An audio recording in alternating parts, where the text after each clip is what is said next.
This video for educational purpose only. Investments in the securities market are subject to market risks. Please read all related documents carefully. Hello Revanth గారు.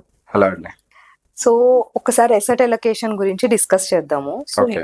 Usually asset allocation అంటే మనం mutual funds గురించి మాత్రమే అనుకుంటారు general గా public. So actual గా real సినారియోలో real estate ఒక asset కింద కన్సిడర్ చేయొచ్చు, గోల్డ్ ఉంటుంది, సో మామూలుగా లిక్విడ్ ఫండ్స్ ఉంటాయి. So everything is an asset, right? So ఈ డిఫరెంట్ కైండ్స్ ఆఫ్ ఎసెట్స్ ని అసలు ఎలా ఎలొకేట్ చేయాలి, ఎంత పర్సంటేజ్ బేసిస్ తోటి, సో వాటిని ఎప్పుడెప్పుడు రీబ్యాలెన్స్ చేసుకోవాలి, అసలు రీబ్యాలెన్స్ చేసుకోవడం వల్ల వచ్చే అడ్వాంటేజెస్ ఏంటి, చేసుకోకపోవడం వల్ల వచ్చే డిసడ్వాంటేజెస్ ఏంటి? సో ఎసెట్ అలొకేషన్ కి థంబ్ రూల్ అంటూ ఏమీ ఉండదండి. It is always a personal thing. Personal finance మీద డిపెండ్ అయి ఉంటుంది. The name itself it says personal. Person to person vary అవుతుంది. ఫ్యామిలీ కండిషన్, క్యాష్ ఫ్లోస్, వీటన్నిటిని బట్టి వేరీ అవుతూ ఉంటుంది.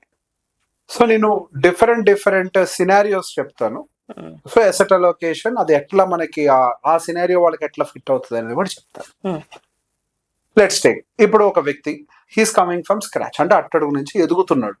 అతని దగ్గర ఆస్తులు ఏం లేవు, అలా అని చెప్పేసి డబ్బు కూడా పెద్దగా ఏమీ లేదు. సో అటువంటి వ్యక్తి ఫస్ట్ తీసుకొని వెళ్ళి ఒక ఇల్లు లేదా ఒక భూమి ఇట్లాంటి ఫిక్స్డ్ అసెట్స్ లో పెట్టుబడి పెట్టకూడదు. ఎందుకు? వాళ్ళు సహజంగా యూజువల్లీ స్క్రాచ్ నుంచి అట్టడుగు నుంచి వచ్చిన వాళ్ళు ఎవరైనా నాకు సొంత ఇల్లు ఫస్ట్ ఉండాలి, నాకు ఇప్పుడు దాకా లేదు, అదే ఎగ్జాక్ట్లీ ఇది సహజంగా ఉంటది. నాకు ఒక భూమి ఉండాలి, నాకు చెప్పుకోవడం అదొక ఎమోషనల్ సాటిస్ఫాక్షన్, ఒక భద్రత ఫీలింగ్ ఇస్తుంది. అది అచీవ్మెంట్ కింద కూడా అనిపిస్తుంది, అచీవ్మెంట్ లాగా అనిపిస్తుంది. ట్రూ. సహజంగా వాళ్ళు ఎక్కువ ప్రిఫర్ చేస్తూ ఉంటారు. వాళ్ళు ఎందుకు ఆ టైంలోనే ఎర్లీ ఏజ్ లో వద్దంటామనంటే, అంటే వచ్చే ఫస్ట్ ఫ్యూ క్యాష్ ఫ్లో ఎందుకు చేద్దామంటే, లైఫ్ అన్సర్టనిటీ అనేది ఎప్పుడు ఎట్లా మారుతుందో తెలియదు, రైట్? ఒకవేళ మీరు ఒక ఫిక్స్డ్ అసెట్ లో డబ్బుని పెట్టేసినట్లయితే అగైన్ మీరు మీ గత లైఫ్ ను మళ్ళీ తిరిగి చూడాల్సి వస్తుంది. ఫస్ట్ కొంత కార్పస్ ని ఏర్పాటు చేసి పెట్టుకున్నారు అనుకోండి for uncertainties and all. Later on you can construct a house or a land, you can buy a land. So ఈ సహజంగా ఈ స్క్రాచ్ నుంచి వచ్చిన వాళ్ళకి, ఇంకా అంటే అట్టడుగు నుంచి నాలాంటి వాళ్ళకి కోరిక ఎక్కువ ఏముంటది అని అంటే, పిల్లలు బాగా చదువుకోవాలి, ఇనఫ్ మెచ్యూర్డ్ ఉండాలి. పిల్లల education in the sense book reading అని కాదు, అంటే స్కూల్ అని కాదు, వాళ్ళ మెంటల్ గ్రోత్ వీటి మీద ఎక్కువ ఖర్చు పెట్టాలి. వాళ్ళు ఈ థాట్ ప్రాసెస్ లో ఎక్కువ ఉంటారు. సో ఇవన్నీ సాధించాలి అని అంటే వీళ్ళు లాట్స్ ఆఫ్ క్యాష్ ఫ్లో. ఈ క్యాష్ ఫ్లో మన చేతుల్లో ఉండాలి అని అంటే ఇంట్లోనూ భూమి మీద పెడుతున్న జరగదు.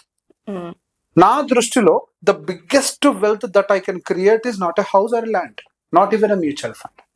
The biggest wealth that I can create is నా కిడ్నీ సొసైటీకి రైట్ వేలో అందజేయటం. అంటే best education, best emotional discipline, best logical disciplines, వీటన్నిటిని. బెస్ట్ ఎడ్యుకేషన్ ఉంటే ఎమోషనల్ డిసిప్లిన్ ఉండదు, టెంపర్డ్ ఉంటారు, లేకపోతే బాగా వీక్ ఉంటారు, ఎమోషనల్ ఇట్లుంటారు పిల్లలు. సో అటువైపుగా మనం ఏమేం చేయగలుగుతాం, వాటి మీద పెట్టుబడి పెట్టాలి. వాటి మీద పెట్టుబడి పెట్టి నేను వాళ్ళని అంతా చేస్తే చాలు. ఇప్పుడు నేను పోయిన తర్వాత నేనైతే నేను కట్టుకున్న ఇంటిని భూమి తీసుకుపోలేను. నేను పోయిన తర్వాత నా ఇంటికి నా భూమికి ప్రాణం ఉండదు, కానీ నా బిడ్డలకు ప్రాణం ఉంటుంది. వాళ్ళు ఇంకో 4 ప్రాణాలకు సహకరించగలుగుతారు. సో ఫస్ట్ కిడ్స్ ఫ్యూచర్ కోసం డబ్బులు సేవ్ చేయాలి, సింపుల్ గా చెప్పాలంటే. Okay, kids education, kids future.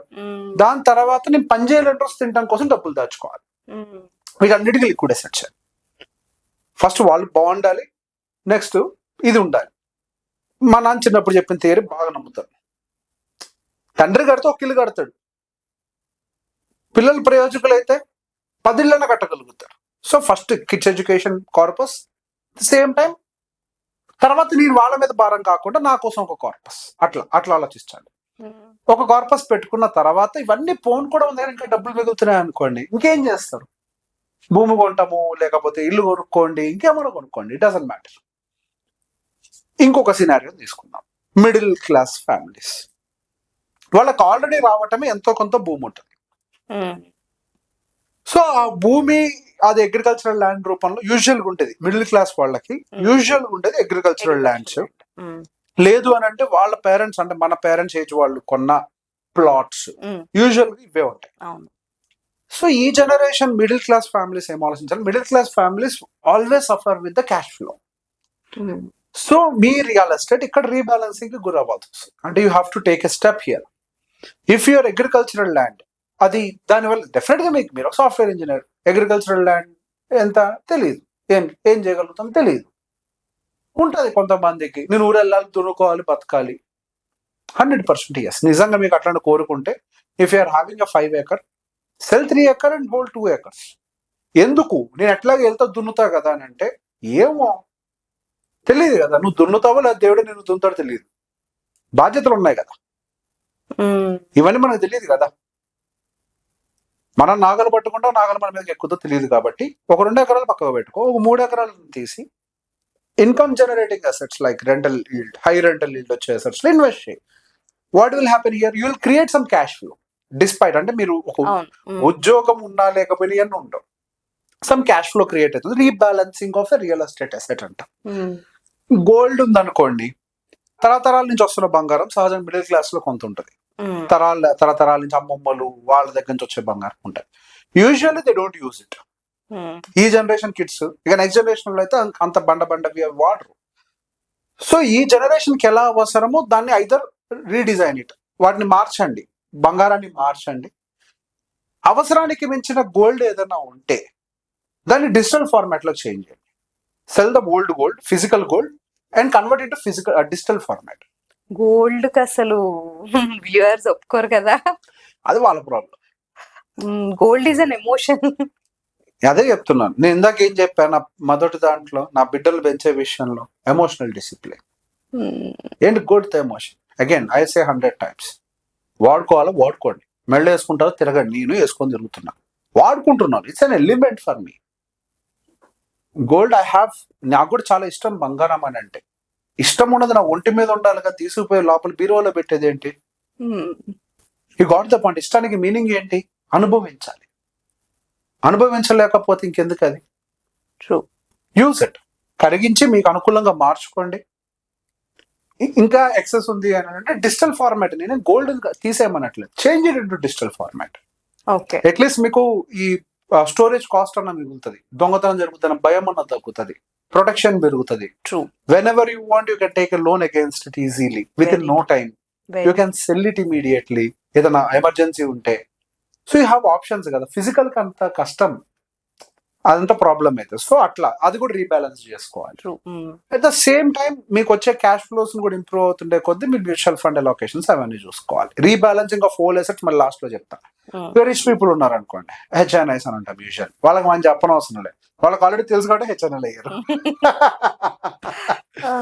అంటే they focus more on cash generating assets మీద ఎక్కువ ఫోకస్ చేస్తారు బై డిఫాల్ట్ గా. హై లిక్విడిటీ, క్యాష్ జనరేటింగ్, వీటి మీద ఫోకస్ ఎక్కువ పెడతారు బై డిఫాల్ట్. అంటే రెంటల్ లీడ్స్ వచ్చేటువంటి బిల్డింగ్స్ అవి ఉండొచ్చు, బిజినెస్ లో ఇన్వెస్ట్ చేయడం అవ్వచ్చు. Why don't you see business as an investment? Just like a land, it's also an investment కదా. కానీ భయం ఉంటుంది కదా. So established see there are types of business. Service business is different. Okay, asset quality business వేరు. Light asset అని అంటారు, heavy asset అని అంటే. ఫర్ ఎగ్జాంపుల్ ఇప్పుడు ఒక స్టీల్ షాప్ ఉంది అనుకోండి, హెవీ అసెట్స్ అవి. భూమి పెట్టుబడే, దాని కింద ఉండే భూమి, స్టీల్ పెట్టుబడే. సో అట్లాంటి పెట్టుబడులు పెడతారు వాళ్ళు. అగ్రికల్చరల్ ల్యాండ్స్ లో పెడతారు. అగ్రికల్చరల్ ల్యాండ్స్ లో వాళ్ళు పెట్టేది సెంటిమెంట్ కోసం కాదు. They have their own ways of making money out of it. And they convert their maybe black to white from their showing agricultural properties అంత వైట్ అని చెప్పేసి. At the same time they lease their huge property to some corporate. ఇప్పుడు agriculture corporates take up చేస్తున్నాయి కదా, వాళ్ళకి lease చేస్తారు వాళ్ళు. So there are many ways they make money. అది మన స్మాల్ స్కేల్ లో చేయలేం, దానికి కొంచెం పెద్ద ప్యాక్ కావాలి. ఆర్గానిక్ అని చెప్పి పండించి they have the capacity of marketing the product. Organic పండించి వాళ్ళే అమ్ముతారు కూడా, అదొక బిజినెస్ మీన్ వాళ్ళకి. సో ఇట్లాంటివన్నీ చేస్తూ ఉంటారు. సో ఇప్పుడు అసెట్ రీబ్యాలెన్సింగ్ విషయంలో కొత్త, ఇప్పుడు ఎవరెవరికి ఎట్లా పెట్టుకుంటే బాగుంటుందో చెప్పాము. అసెట్ రీబ్యాలెన్సింగ్ ఇప్పుడు ఫర్ ఇన్స్టెన్స్ మనం అనుకుందాము, ఇప్పుడు నేను ఈ లిక్విడిటీ రిలేటెడ్ అసెట్స్ అంటే మ్యూచువల్ ఫండ్స్ ఇట్లాంటివన్నీ కూడా, ఈక్విటీ రిలేటెడ్ లిక్విడ్ ఫండ్స్, ఇట్లాంటివి ఈక్విటీ రిలేటెడ్ ఫండ్స్ అన్ని కూడా నేను ఒక 50% పెట్టాలనుకున్నాను. ఫర్ ఎగ్జాంపుల్ నేను బంగారం ఒక 15% పెట్టుకోవాలనుకున్నాను. నేను ఎఫ్డీస్ ఒక 10%, అంటే it could be debt fund are FD or anything 10%, best all to real estate అని అనుకున్నాం అనుకో.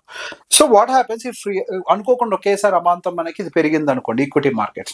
Equity market weightage started dominating 50% దగ్గర నుంచి it started moving up to 60-70% వెళ్ళింది. సో ఇక్కడ ఏమవుతుంది, asset concentration of my equities increasing 70%కి వెళ్ళింది. అట్ ద సేమ్ టైం మిగతా అసెట్స్ లో బాగా తగ్గిన ఎసెట్ క్వాలిటీ ఒకటి ఉంటుంది, ఎసెట్ ఏదో ఒకటి ఉంటుంది, అదే బంగారము లేదా ల్యాండ్. బాగా ఈక్విటీస్ పెరిగేటప్పుడు యూజువల్లీ బంగారం వీక్ ఉంటుంది. Okay, so in order to rebalance, so ఇక్కడ ఆల్రెడీ ఇది కొంచెం పడి కూడా ఉంటుంది. యూజువల్లీ ఈక్విటీ పెరిగిందంటే బంగారం పడి కూడా ఉంటుంది. సో ఏమవుతుంది, ఈ రీబ్యాలెన్సింగ్ మెథడ్ లో దీన్ని 50% తీసుకురావడం కోసం ఇది ఆల్రెడీ కూడా పడి ఉంటుంది కాబట్టి ఆ డబ్బుతోటి లోవర్ సైడ్ దీన్ని పర్చేస్ చేయడం మొదలు పెడతాం. ఓకే, మరి కొంత డబ్బు కూడా మిగిలింది అని అంటే కొంచెం రియల్ ఎస్టేట్ లో పెడతాం. అదేంటి రియల్ ఎస్టేట్ లో పెట్టాలంటే ఎక్కువ అమౌంట్స్ వాళ్ళ చిన్న చిన్న మిగిలితే పెట్టలేం కదా, gold invest in reach. Physical దొరకలేదు, ఫిజికల్ దొరకకపోతే రీట్స్ లో ఇన్వెస్ట్ చేయండి, రీట్స్ కాకపోతే ఫ్రాక్షనల్ ఓనర్షిప్ లో ఇన్వెస్ట్ చేయండి. What's wrong? Real estate portion కావాలి. సమ్ టైమ్స్ ఏమవుతుంది, రియల్ ఎస్టేట్ అమాంతం పెరిగిపోతుంది. Cell portion of your real estate. At least going for the don't invest. Selling in real estate is really difficult. Don't invest any more in real estate from there. Try to balance other assets. So ఇక్కడ ఏమవుతుంది అని అంటే, ఒకటి పెరిగినప్పుడు you book some profit and you start buying the under valued thing. Okay, so it's an automated asset allocation కదా. By default ఇది under valued అయిపోయింది. You started buying it under valued లో. గోల్డ్ బాగా పెరిగింది, ఈక్విటీ పోర్షన్ 50 లో ఉండాల్సిన 45 వచ్చింది, gold weightage పెరిగిపోయింది. Book some profit in gold and by equity. You are adding 5% of the funds when the markets are down కదా. ఇది పడ్డది అని అంటే ఇవి పెరగటమే కాదు, ఇది కూడా తగ్గుండి ఉండాలి. లేదా ఇది ఒకటే పెరుగు ఉండాలి, స్టాగ్నెట్ అయిపోయి ఉండాలి. Okay, consolidation market is also fine కదా to invest. So asset allocation లో మనకి ఎసెట్ రీబ్యాలెన్సింగ్ అనేది ఒకటి పెరిగినప్పుడు దాన్ని ట్రిమ్ చేసేసి ఏదైతే అండర్ వాల్యూడ్ ఉందో లేకపోతే దాని పర్సంటేజ్ బాగా డీవియేట్ అవుతుందో దాంట్లోకి యాడ్ చేయడం ద్వారా మన అండర్ వాల్యూడ్ బయింగ్ చేసినట్టుగా మారుతుంది ఆటోమేటిక్ గా. సో రియల్ ఎస్టేట్ కానీ ఏదైనా సరే పరిగెట్టేటప్పుడు కొనకూడదు. ఇప్పుడు ఏమవుతుంది, బై డిఫాల్ట్ గా మీరు గమనిస్తే సహజంగా పరిగెట్టేటప్పుడు కొనే మనము పరిగెట్టే దాన్ని అమ్మి పడుకున్న దాన్ని కొనటం మొదలు పెడతాం. ట్రూ, ఇది ఆటోమేటిక్ అయిపోతుంది కదా ప్రాసెస్ అనేది. సో ఆటోమేటిక్ గా you'll become a Contra investor, value investor. Okay, automatic అయిపోతారు. వెయిటేజ్ పెరిగిందో అమ్మేయండి, అమ్మేసి ఇంకోటి దాని వైపు చూడండి. That's how you have to balance. Okay. Yeah. Thank you. Most welcome.